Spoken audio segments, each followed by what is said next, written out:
Good morning, esteemed guests, colleagues, and all the participants. I start with placing on record my special thanks to the Director, Institute of Food Security, Ma'am Mantri, who has given me this honor to be present here in a special role. Before this program started, we were interacting with some of the panelists today, and the kind of interaction I had, that gives me sufficient reason to be very optimistic that today's seminar is going to be a very fruitful and path-breaking seminar, to the extent that almost all the stakeholders who play all the important role in the nation's avowed goal of transition from food security to nutritional security. I have seen the outline of today's program, and I have seen the names of the participants also, along with the professional profiles.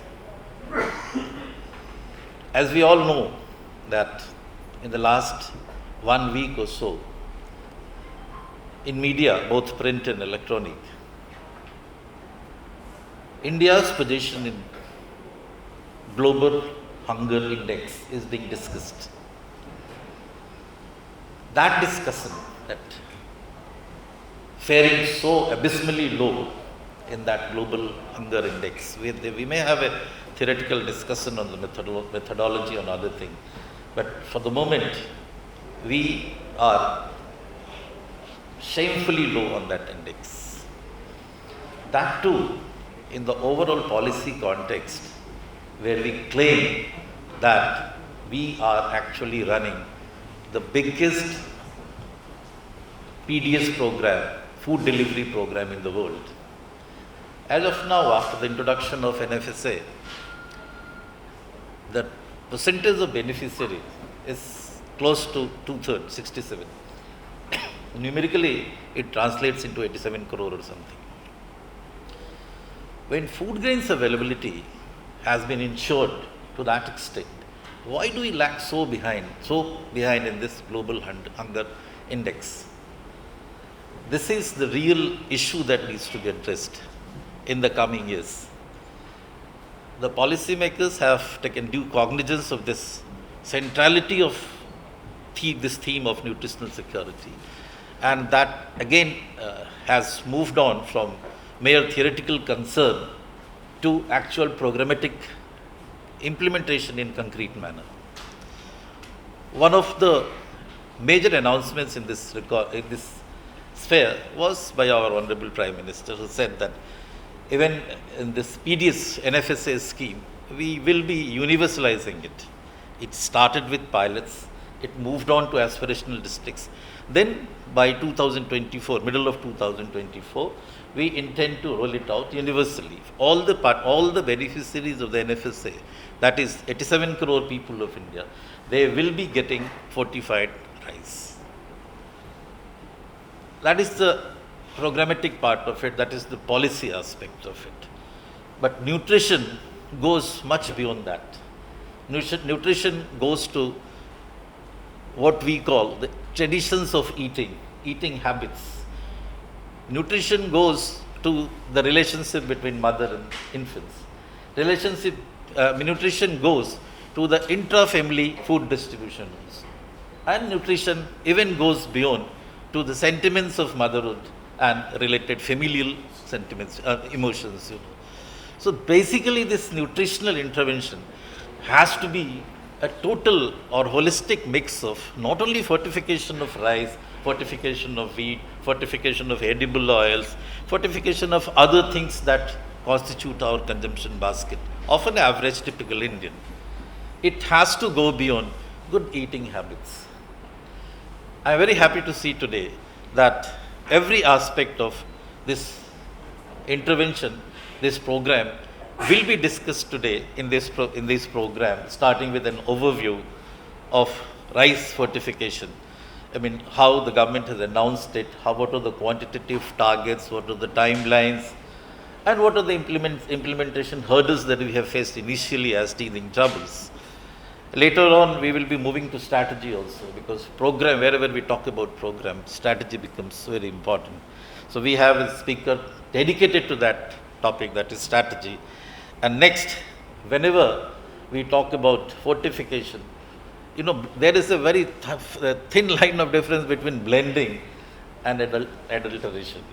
If you don't regulate it properly, what we prescribe as nutrition related blending, that can slip into adulteration also. So to regulate that, we have a regulatory guardian and we have a representative today from FSSAI also.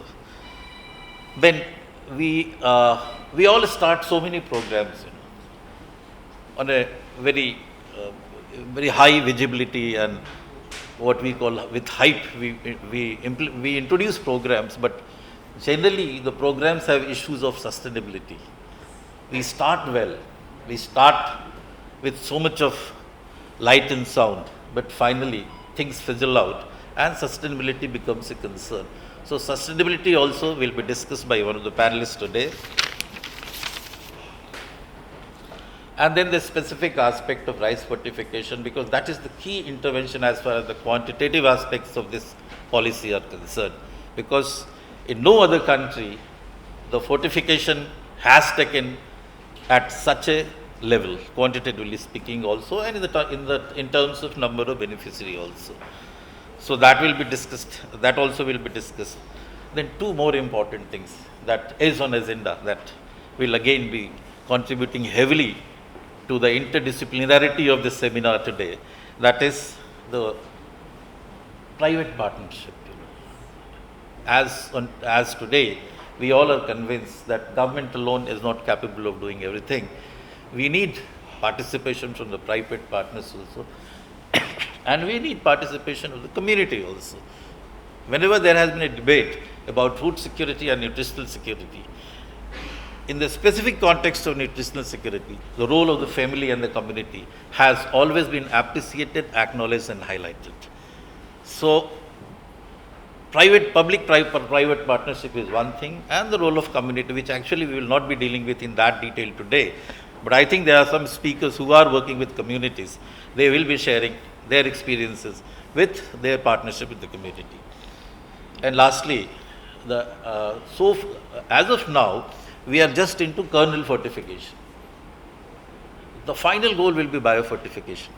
Everybody acknowledges that. So on that also we have an expert. They will be, I mean, that expertise will be brought up to your table today, that is biofortification, because the future lies in that. That is an intervention at the level of genetic engineering.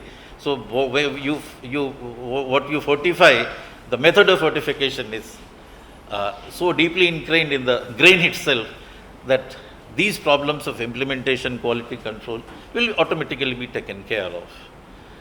So this is the whole panel for you, very diversified panel, people coming from different disciplines, and each of these disciplines make important contributions in pushing away such, what I call revolutionary reform agendas.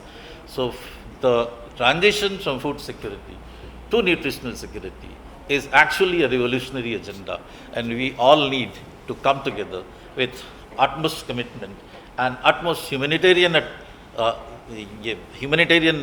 also will belief also to make this a successful program. I wish all the luck to all the participants, and I hope with reasonable optimism that today's seminar is going to be a very successful and enlightening seminar. Thank you so much.